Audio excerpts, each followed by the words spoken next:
When I was really little, my mom actually talks about there was this one time where I insisted on getting read my bedtime story, even though I could barely keep my eyes open. And she basically got as far as Once Upon a Time and I was out. So I've always loved books. That's always been a constant in my life. And, you know, trips to the library were always very cherished, and reading books was always fun. I was always a couple grade levels ahead. In first grade I was reading at third grade, and I think in sixth grade I read like The Phantom of the Opera, which was supposedly a 12th grade level book. I don't think I really fell in love with writing until 7th grade. And my 7th grade English teacher apparently told my mom at one of the parent-teacher conferences that she would put my writing assignments at the bottom of the pile so that way she'd have something to look forward to, which is something that was so flattering to hear, and it's obviously something that I still think about. Becoming a writer was always something that was in the back of my mind ever since then, ever since junior high. But I always assumed, especially once I started encroaching on, you know, college, when, okay, now you have to get real, you need to decide on a career that's gonna pay the bills. A bird just ran into the window. Oh, the poor thing. You know, for a while I thought it was, I didn't go straight into writing because other people had told me, oh, well, you need to choose a realistic career, you need something that's actually gonna pay the bills, writers don't make any money. And then when I did start writing and started talking to people about it, they're like, we never told you not to write. And I thought about it and I realized it was me. It was my own self-doubt and my own thinking that, oh, well, writers don't make any money. My own assumptions, basically, about what I should do and what the career was like. And once I started actually doing research on it, and once I'd actually lived on my own for a while, I was able to look at the numbers and look at what it was actually like and realize that it not only was doable, I was already living off of way less than the average writer makes. So when I found out that the low end of the average writer's income was more than that, I was like, well, gee. Big push for me was just seeing the numbers and seeing how much more doable it was than I had assumed for all those years. And then I just needed the courage to do it. Say Dale and I, we were about to move. I was about to move the farthest from home I'd ever been. So finally, late one night, you know, we were having this conversation about, okay, well, we really want this life that we're starting to be the one that we really want, that both of us really want. And so I finally confessed, I really want to be a writer. That's something that had always been assumed that I would do later in life, and I kind of just realized, well, why should I wait until I'm retired? We got Microsoft Word that night, and I've been writing every day since. I had this tiny little A-frame that I absolutely loved, and some of my favorite memories in there, you know, I barely turned on the heat, but some of my favorite memories are just me sitting with my laptop plugged into the wall, sitting on my tiny little makeshift couch that I made, typing away and working on what's going to be my next novel, Reclamation.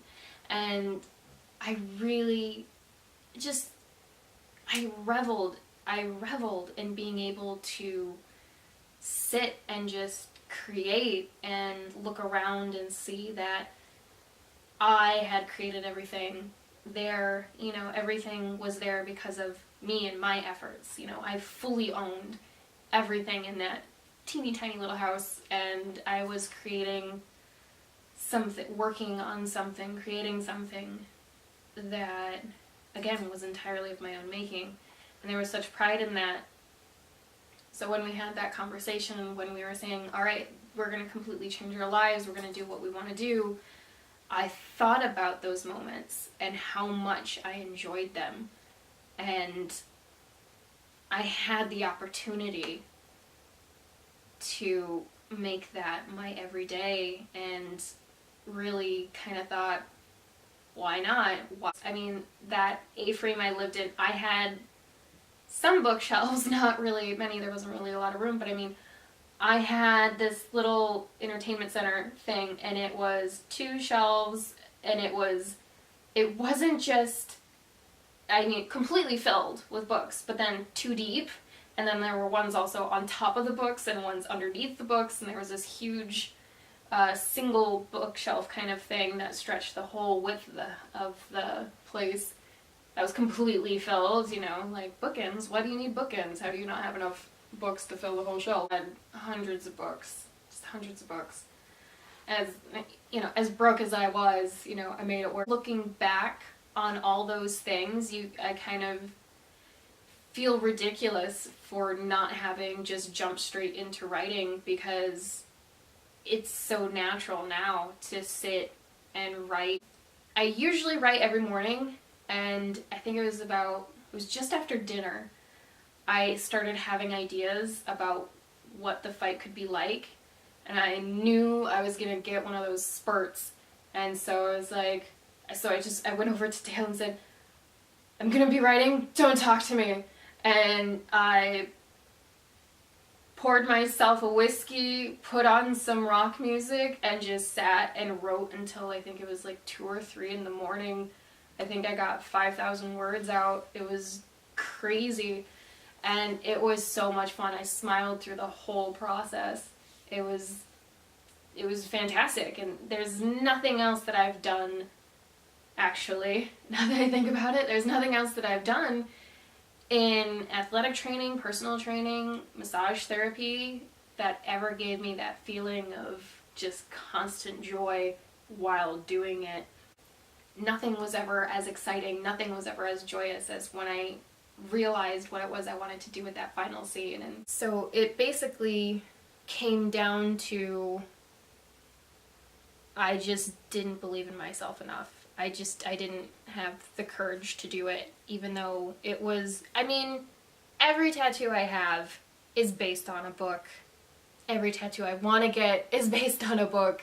If you're permanently marking your body with one constant subject, it's probably one that you should pursue, or at least look into more. And I want to leave this by saying, if there's something that you always do, a hobby or something that just, anytime you do it, it always brings you a spark of joy, I want you to at least research careers related to it. And definitely, if you want, comment below what that is and what you found out. Did you find anything unexpected? You know, like me, I thought writing meant that I was going to be completely broke. You know, if you're that person that you just love helping people make those tough decisions, look into what it takes to be a life coach. That might be something you could be great at. There are more options as far as careers go than you think. Even with, you know, you enjoy gardening, you could be a landscape consultant. That could be a whole thing, because maybe there's people out there that want to do it themselves, but they just don't know how to do it the best. And that's something you can do from anywhere. You could do that online.